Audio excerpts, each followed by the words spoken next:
하나님 말씀 보겠습니다. 데살로니가전서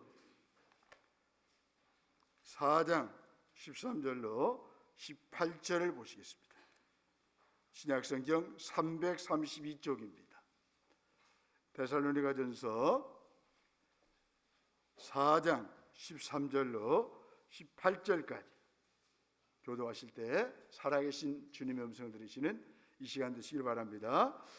형제들아, 자는 자들에 관하여는 너희가 알지 못함을 우리가 원하지 아니하노니 이는 소망 없는 다른 이와 같이 슬퍼하지 않게 하려 함이라.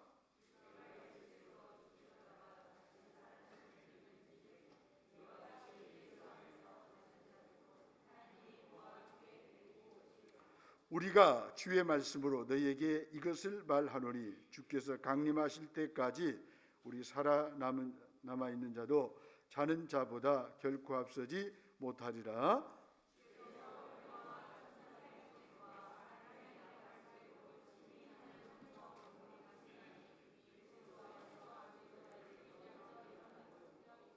17절 18절 함께 보겠습니다. 그 후에 우리 살아남은 자들도 그들과 함께 구름 속으로 끌어올려 공중에서 주를 영접하게 하시리니 그리하여 우리가 항상 주와 함께 있으리라. 그러므로 이러한 말로 서로 위로하라. 아멘. 이 시간에 재림은 우리의 위로입니다. 이런 점을 가지고 함께 은혜를 나누면서 기도 제목을 삼기로 합니다. 대형 사고들이 꼬리를 물고 터지고 있습니다. 국민들은 일단 재난으로 위기감을 느끼고 삽니다. 사전적인 의미의 재난은 뜻밖의 일어난 불행한 일 혹은 천재지변으로 일어난 온갖 불행한 사건을 말하죠. 성경에 기록된 재난들의 원인은 두 가지로 나눌 수가 있어요. 하나는 인간의 범죄로 인하여 생긴 하나님의 심판의 성격을 띤 재난이 있어요. 다른 하나는 하나님의 섭리와 뜻을 이루기 위해서 교훈을 전달하는 목적을 위한 재난이 있어요. 그런 점에서 재난의 근본적인 방지책은 재난을 일으키는 원인이 되고 있는 인간 자신의 변화에서 찾을 수 있어요. 그리스도는 재난의 방관자들이 아니라 그것을 자신들의 책임으로 받아들이는 적극적인 자세를 가져야 하죠. 예수님은 큰 지진과 기근, 전염병과 전쟁과 또 다른 무서운 일들이 모두 말세의 전조라라고 말씀하고 있습니다. 이 모든 것은 재난의 시작이다라고 말씀하고 있습니다. 이러한 재난들은 모두 복음을 믿는 일에 크게 도움이 되기 때문입니다. 저와 여러분들이 주변에서 일어나는 대형 참사와 불행한 사건들을 바라보면서 더 예수를 잘 믿어야 돼요. 그리고 재림신앙 가지고 다시 오실 주님을 위해서 우리가 잘 준비하면서 하루하루 살아야 된다는 것이죠. 사람들이 아니란 생각에 잠겨 발등에 불이 떨어진 줄을 모르고 있어요. 태평세월인 줄만 착각하는 경우가 많아요. 아담의 원죄로 사망이 왕노릇하고 있어요. 주 예수님을 믿지 않는 한 모두 사형 선고를 받은 것이나 조금도 다를 바가 없다는 거죠. 하지만 헛된 우상 숭배나 다른 종교를 추종함으로 죄를 더욱 가중시키고 있어요. 이러한 사람들을 회개의 길로 인도하는 특별한 자극제가 재난이에요. 또 곳곳에서 재난이 발생하더라도 동요하거나 두려워하지 마십시다. 아직 징조일 뿐 끝이 아니기 때문이죠. 마지막 때가 가까울수록 재난이 거세진다 할지라도 주님은 끝까지 인내하는 성도의 영혼과 영원한 생명을 반드시 지켜주실 것입니다. 믿음을 저버리지 맙시다. 본문은 우리 주 예수님의 재림과 더불어 그때 있을 우리의 몸의 부활과 우리가 누릴 최고의 복을 말씀하고 있어요. 먼저 주께서 친히 하늘로부터 재림하십니다. 본문 16절 말씀이죠. 우리가 주의 말씀으로 너희에게 이것을 말하노니 주께서 강림하실 때까지 우리 살아남아 있는 자도 자는 자보다 결코 앞서지 못하리라. 무슨 말씀입니까? 주께서 강림하신다는 거예요. 주님이 재림하신다는 거예요. 다시 오신다는 거예요.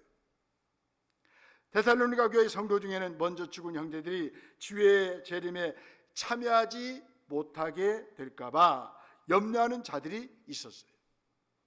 본문은 그리스도께서 부활하신 것처럼 죽은 자들도 다시 살아날 것이고 그들이 주와 함께 올 것이라고 대답을 하고 있습니다. 그때는 죽은 자든 살아남은 자든 구별 없이 재림하신 주님을 영접할 것입니다. 그의 나라에서 영원히 살게 될 것입니다. 그래서 본문은 영적 가르침에 무지하여 슬퍼하는 이들을 이 소망으로 위로하라라고 권면하고 있습니다. 보면 18절에 보니까 이 재림신앙 가지고 서로 위로하라라고 말씀하고 있습니다. 여러분, 나라가 어려울 때, 개인이 어려울 때 서로 위로해야 됩니다. 대통령 탓할 것도 없고 누구 장관 탓할 것도 없어요. 여당, 야당 똑같이 이 참사 앞에, 어려운 일 앞에 같이 고민을 해요. 다 누구 내 탓이다. 아멘. 그래서 더 어떻습니까? 재앙이 빨리 수습될 수 있도록, 다시는 이런 재앙들이 이 나라 민족에게 일어나지 않도록, 전 세계에 일어나지 않도록 우리가 기도해야 할 것입니다. 또 우리가 두렵 떨고 있는 그 슬퍼하는 사람들을 위로하고 그들을 어떻게 합니까? 격려해야 된다는 것입니다. 우리 주님은 친히 오십니다. 우리 주님은 천사나 다른 대리인을 보내지 않고 친히 오실 것이라고 말씀하고 있습니다. 사도행전 1장 11절에 보니까 이 예수는 하늘로 가심을 본 그대로 오시리라 라고 말씀하고 있어요. 보면 또 16절에 보시면 나팔 소리로 친히 하늘로부터 강림하시리니 라고 말씀합니다. 우리 예수님이 친히 오시겠다라고 말씀하셨습니다. 이처럼 예수님이 친히 오실 것입니다. 하나님은 우리를 죄의 세력으로부터 구원하시기 위해 인간의 몸을 입고 직접 오셨어요. 마찬가지로 우리 주님은 모든 악의 세력들로부터 우리를 구원하시기 위해 친히 하늘로부터 내려오실 것입니다.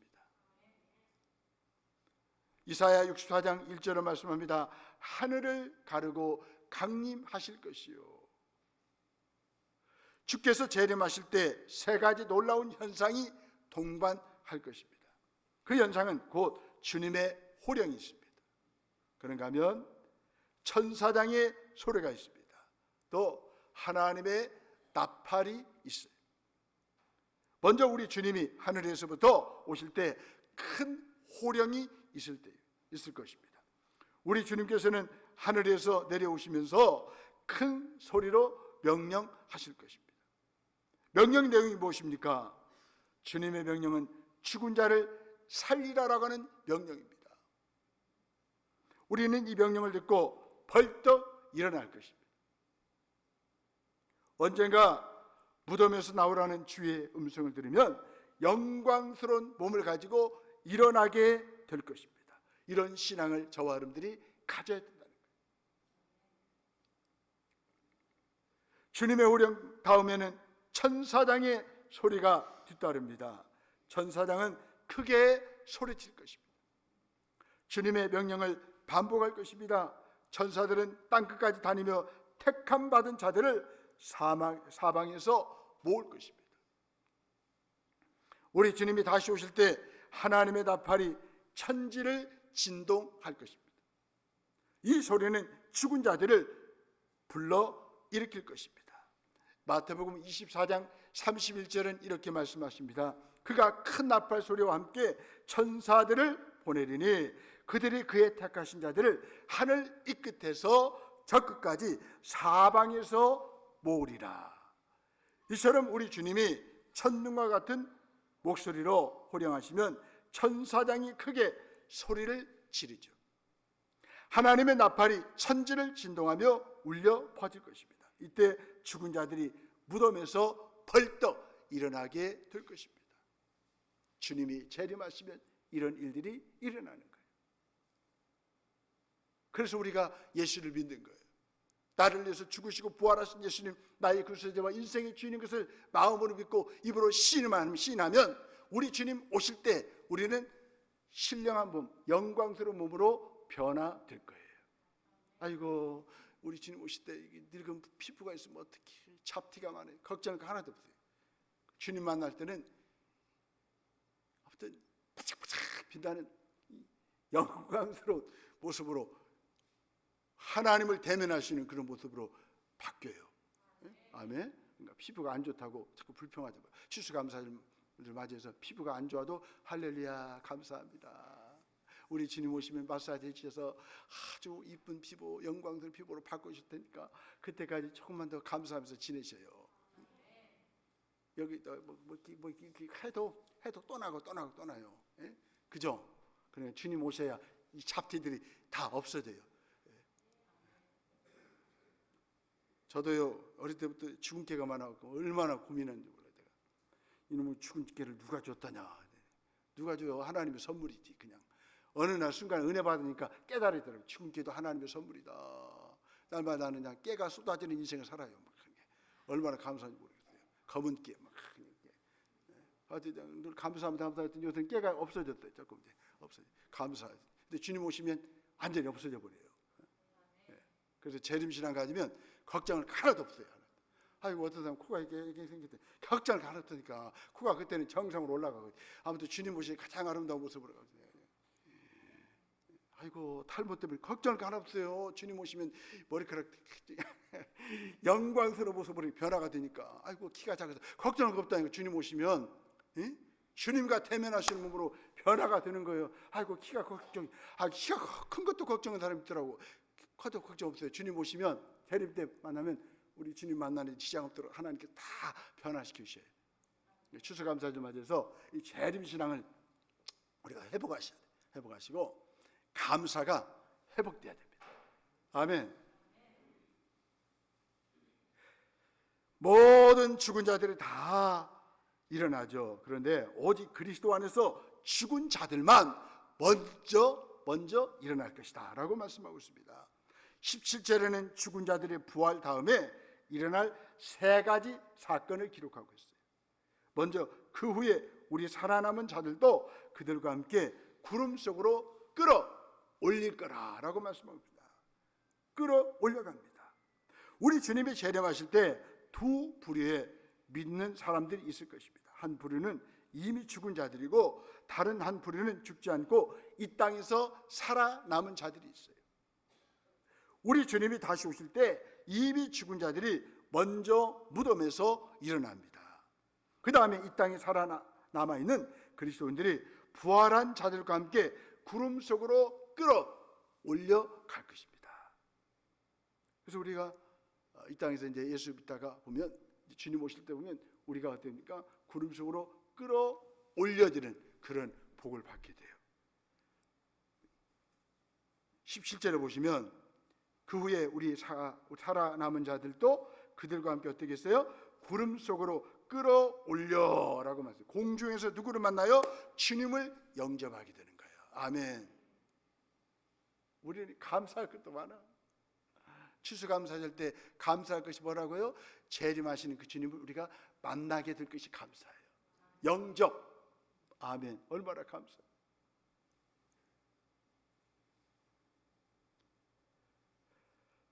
살아남은 자들은 부활한 자들과 함께 구름 속으로 끌려 올라가죠. 성경에서 구름은 아주 특별한 의미를 가지고 있어요. 구름은 하나님의 임재, 하나님이 함께 하시는 것을 상징하죠. 하나님께서 시내산에서 나타나실 때 빽빽한 구름이 산 위에 있었습니다. 출애굽기 19장 16절 말씀이죠. 또 성막이 다 만들어져서 세워졌을 때도 하나님의 구름이 나타났습니다. 또 솔로몬 성전이 완공됐을 때도 하나님의 영광이 성전 위에 구름으로 가득 차게 됐습니다. 열왕기상 8장 10절 말씀입니다. 이런 현상은 신약에서도 나타나죠. 이처럼 성경에서 구름은 하나님의 영광스러운 임재를 상징하죠. 하나님께서 하늘에서 지상으로 내려오실 때 영광의 구름이 나타났습니다. 마찬가지로 우리 주님이 다시 오실 때도 영광의 구름이 나타날 것입니다. 그래서 우리 예수 믿는 사람들은 우리 주님 오시는 그날이 두렵고 무서운 날이 아니라 즐거운 날이에요. 기쁨의 날이에요. 그런 일이 있은 후에 우리는 공중에서 주님을 영접하게 될 것입니다. 여기서 영접한다라고 하는 의미가 있어요. 이 말은 그리스 로마 시대에는 어떤 고유의 인사가 한 성읍을 공식적으로 방문했을 때 성의 유지들이 나가서 영접을 했다는 뜻이 있어요. 그렇습니다. 우리도 우리 주님이 이 땅에 오실 때 우리는 그 주님을 어떻게 합니까? 영접하는 거예요. 맞이하는 거예요. 우리는 하늘로 끌려 올라가서 공중에서 주님을 영접할 것입니다. 그때 우리 몸무게가 많이 나가도 상관없어요. 우리 주님은 능력이 있으셔서 몸무게가 많이 나간 사람들은 확 그냥 끌어올리실 거예요. 끌어올리고 공중으로. 아이고 몸무게 많이 나니까 다이어트 안 해도 괜찮아요. 주님이 전등하신 분이라 우리를 끌어올려갖고 공중에서 주님과 다 만나게 영접하게 해주시니까요. 우리는 신부로서 얼마나 감사해요. 그냥 감사할 것도 많아요. 몸무게가 많이 나가는 것도 감사, 날씬해도 감사, 아멘. 모든 것이 감사할 것밖에 없어요.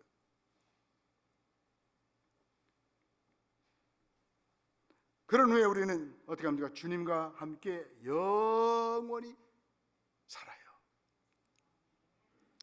바로 영광스러운 재림 때문에 그렇습니다. 더 나아가서 주의 재림은 우리의 위로입니다. 부활과 재림은 그리스도 안에서 살고 죽는 모든 이의 소망이며 위로입니다. 그러니 재난으로 너무 슬퍼하지 말고 닥쳐올 죽음을 두려워하지 맙시다. 언제까지 애도만 하고 있을까요? 언제까지 우리가 슬픔만 하고 있을 수 없잖아요. 18절에 보시면 재림에 대해서 이야기한 다음에 18절에 보면 그러므로 이러한 말로 서로 위로하라. 아멘. 주님이 이 땅에 다시 오신 다음 우리는 항상 주님과 함께 있을 것입니다. 17절에 보면 그리하여 우리가 항상 주와 함께 있으리라. 항상 주님과 함께 있다는 것은 모든 복의 절정입니다. 최고의 복이에요. 우리 주님이 나와 함께 하신 것이 최고의 복이라고요. 아멘. 이 복 받은 것 때문에 오늘 또 감사해요. 감사의 보물이 많네요. 요한계시록 21장을 보면 거룩한 성 새 예루살렘이 하나님께로부터 하늘에서 내려옵니다. 하나님은 이제 그분의 자녀들과 함께 거하실 것이라고 요한계시록 21장 3절에서 말씀하고 있습니다. 우리는 어린아이가 부모의 품에 안기듯이 하나님의 품에 안기게 될 것입니다. 인류의 조상 아담이 하나님처럼 되고자 하는 마음을 품고 금지된 선악과를 따먹었어요. 이후로 인간은 에덴 동산에서 쫓겨났죠. 무슨 말입니까? 하나님의 임재 동행을 잃어버렸다는 거예요. 그래서 우리 인간은 고아가 되어버렸습니다. 하나님 없이 살게 된 것이죠. 하나님의 부재가 모든 비극의 시작입니다. 하나님이 안 계시는 것이 모든 비극의 시작이라는 거예요. 여러분, 우리 삶의 중심에 하나님이 안 계시면 우리 인생 불안해요. 두려워요. 제가 결석하신 분들이 신방을 하게 되면 이렇게 안 나오셔, 교회 나오셔, 예배 드려야죠. 목사님 저 잘 지내고 있어요. 뭐가 그게 잘 지내요? 그게 잘 지내는 거지 뭐. 아니죠. 그죠?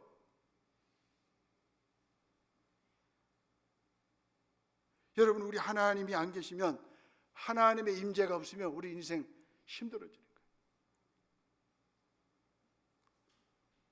하나님이 없는 자리에 사탄의 세력이 침입해 들어와서 인간을 지배하게 되어버립니다. 그래서 늘 우리는 왕이신 하나님이 우리 안에 계셔야 되고 우리의 삶을 다스려야 돼요. 다스리지 않으면 다른 것들이 우리 마음과 삶을 지배하기 때문에 우리 삶이 피폐해지는 거예요. 어두워지는 거예요. 힘들어지는 거예요. 인간은 악의 노예가 되어버렸습니다. 죄를 짓고도 죄가 뭔지도 몰라요.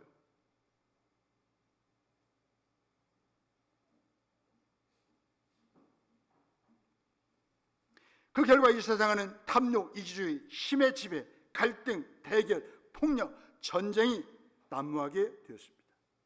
우리 주님은 자신이 창조하신 이 세상이 이렇게 망가지는 것을 그냥 두고 보시지만은 않으십니다. 우리 주님은 반드시 다시 오셔서 모든 것을 회복하셔야만 합니다. 최종적으로 사탄을 완전히 정복하고 모든 악의 세력들을 완전하게 제거하십니다. 그러려고 우리 예수님께서 이 땅에 오시는 거예요. 그럴 때 비로소 이 세상 나라는 다시 주님의 나라가 될 것입니다. 주님이 다스리시면 의와 평강과 희락이 선이 지배하는 나라로 바뀌게 될 거예요. 결핍이 없는 나라로 바뀌게 될 거예요.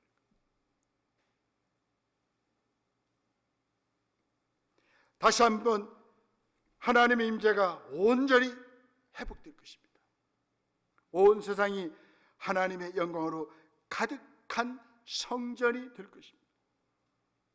온 세상이 하나님의 임재로 가득하게 될 것입니다. 하나님의 임재가 충만한 곳에 하나님의 생명이 충만할 것입니다. 그러나 하나님의 임재가 떠나면 죽음이 충만할 거예요. 어두움이 충만할 거예요. 저주가 충만할 거예요. 부조리, 악이 충만하게 될 거예요. 그래서 우리는 늘 하나님이 함께 하시는 것이 최고의 복으로 알고 감사하세요. 하나님 감사합니다. 요한계시록 22장에는 수정같이 맑은 생명수 강이 등장합니다. 생명수 강의 좌우에 생명나무가 있고 거기에 달마다 12가지 생명나무 열매가 열립니다.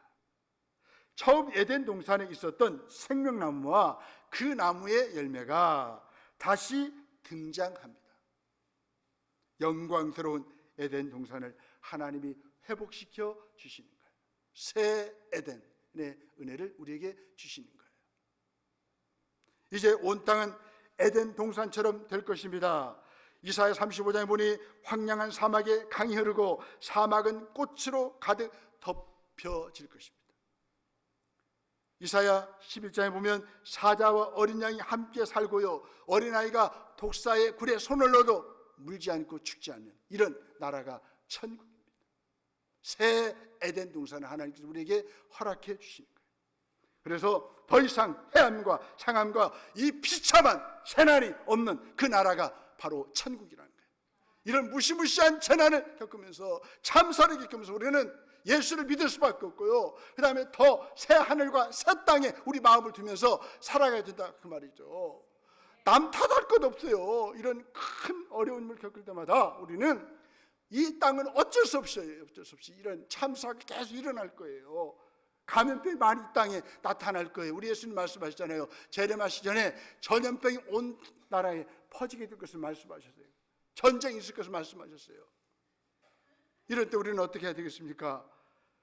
재난과 또 해함과 상함이 없는 저 하나님 나라를 바라보면서 우리는 이 땅에 마음을 두지 마시고 선택받은 양으로서 하늘나라에 소망을 두면서 하루하루 사시다가 죽음도 잘 이겨내시고 부활과 재림신앙 가지고 하루하루 우리 주님과 함께 잘 살아가시는 저와 여러분들이 되시기 바랍니다.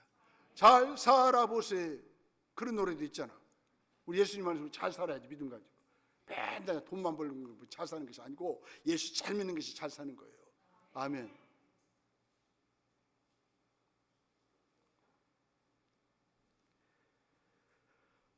그때는 더 이상 증오, 대결, 폭력, 전쟁, 재난이 없을 것입니다. 저주도 어두운 밤도 다시는 없을 것입니다. 주 하나님은 우리의 영원한 빛이 되시기 때문입니다. 우리는 하나님을 섬기며 주님과 함께 영원 무궁토록 왕 노릇할 것입니다. 아멘.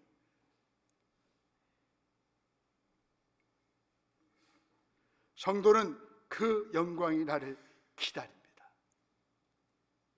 간절히 기다리면서 하루하루를 살아갑니다.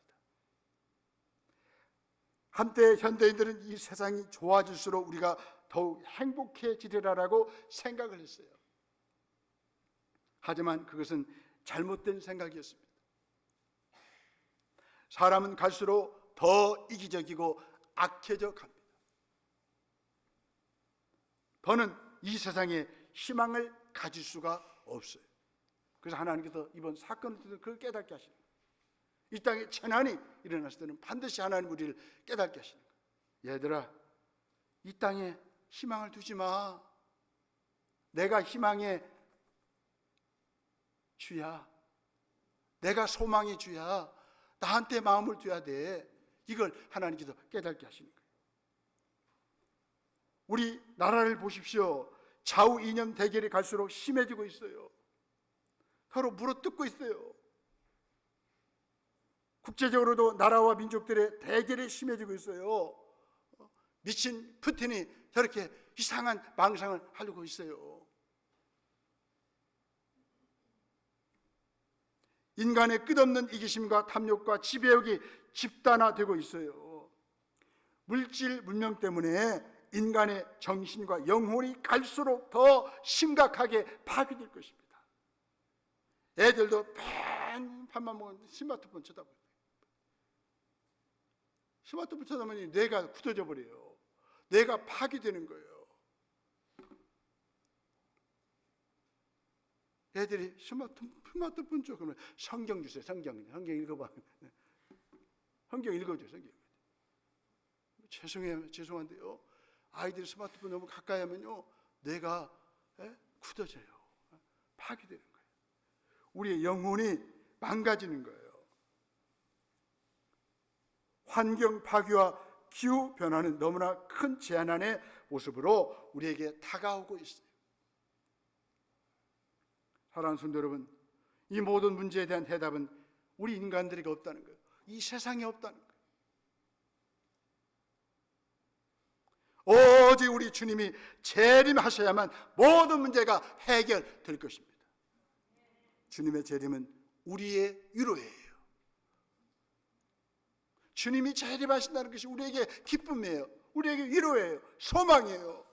주님 재림하실 것을 기다리고 사모하면 어떤 어려움도 이겨낼 수 있다 그 말이에요. 우리 모두 승리의 행진을 하는 가운데 주님의 재림을 기다리며 삽시다. 최종적인 승리는 오직 우리 주님의 재림으로 이루어집니다. 주님이 재림하실 때 우리 몸은 불멸의 몸으로 부활할 것입니다. 다시 살아날 것입니다. 온 땅은 하나님의 임재로 충만한 영광스러운 성전이 될 것입니다. 생명과 아름다움으로 가득 찬 에덴 동산이 될 것입니다. 우리는 그 무궁무진한 세계에서 주님과 함께 영원 무궁토록 왕노릇 할 것입니다. 아멘. 뭘 이거 대통령 하려고 돈 들고 그거 없어요. 그냥 가만히 있으면 주님이 재림하실 때 왕이 되게 하셔요. 왕. 얼마나 감사해요. 만왕의 왕 되신 주님과 함께 왕노릇하는 그런 복을 받았어요. 돈 한 푼도 안 냈는데, 예수를 믿는 것밖에 없는데 왕노릇. 예배 끝나고 가시면서 내가 왕이다, 내가 왕이다 이렇게 하고 가세요. 네? 아멘. 왕노릇 하시라. 그런데 그때만 가서 왕노릇 하는 거, 지금 하나님께서 우리에게 왕의 권세를 주셨어요. 그러니까 지금 그 권세를 누리시라고. 희망을 짓누르는 우리 주변의 환경들을 보십시오. 환멸을 느끼게 하는 어두움의 시대입니다. 앞이 캄캄하여 미래에 대한 희망을 꿈꿀 수 없는 세상입니다. 두려움, 불확실성, 근심과 염려, 질병과 죽음, 갈등과 전쟁, 재앙과 재난 등 주위를 둘러보면 환멸이 가득합니다. 내가 이놈의 세상 살아야 되나? 회의가 생겨요. 희망을 실시시키는 현실이 저와 여러분들이 살고 있는 이 세상이라 그 말이죠. 이럴 때일수록 임재, 오심, 도래, 다가옴, 재림에 대해 깊이 묵상하십시다. 우리 주님은 반드시 오십니다. 친히 오십니다. 왕의 귀한, 우리 예수님이 왕으로서 다시 이 땅에 귀한 오실 거예요. 왕국의 하나님 나라가 이 땅에 올 것입니다. 하나님의 나라가 이 땅에 임할 거예요. 이와 같은 성경의 웅장한 주제들을 다시금 곱씹어 보시면서 이 어려운 때를 믿음으로 잘 살아가시는 저와 여러분들이 되시길 바랍니다. 주위가 어둡고 캄캄할수록 다시 오실 빛이신 예수님을 사모하십시다. 그리고 매일매일 조심하십시다. 깨어 정신을 차리십시다. 지금은 자다가 깰 때입니다. 아멘. 기도하겠습니다.